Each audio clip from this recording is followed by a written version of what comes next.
Most businesses are sitting on an opportunity they're not taking seriously enough.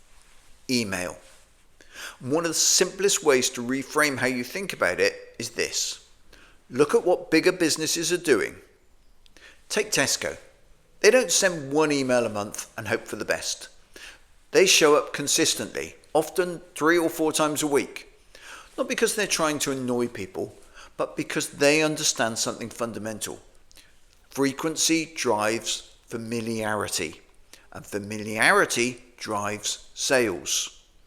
Now, does that mean you should email your list 4 times a week? Not necessarily.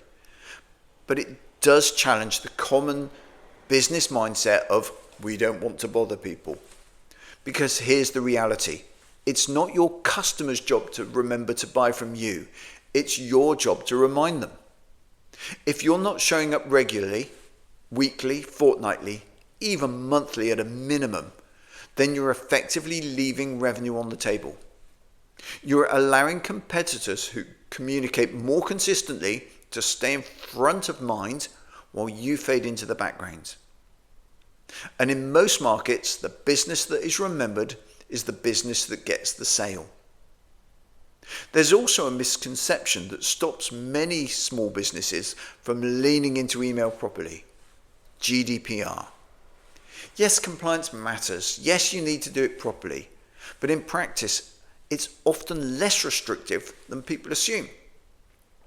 If someone has actively opted in, you're absolutely allowed to market to them. Importantly, there's also the soft opt-in rule, meaning if someone has already bought from you already or engaged in a sales conversation, you can often continue to market relevant products or services to them as long as you give them a clear way to opt out. In other words, GDPR isn't a reason to avoid email marketing. It's a framework to do it properly. And when you do, the economics are incredibly compelling. Email is one of the lowest cost marketing channels available. You're not paying for reach every time you send a message.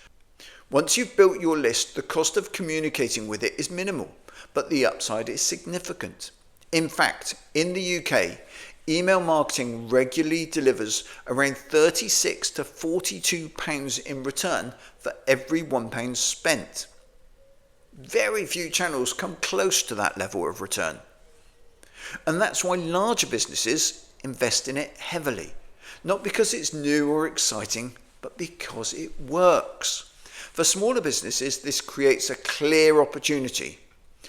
If you commit to simple, consistent rhythm of communication, if you treat your email list as an asset, not an afterthought, and if you stop worrying about being annoying and start focusing on being remembered, you give yourself a channel that compounds over time.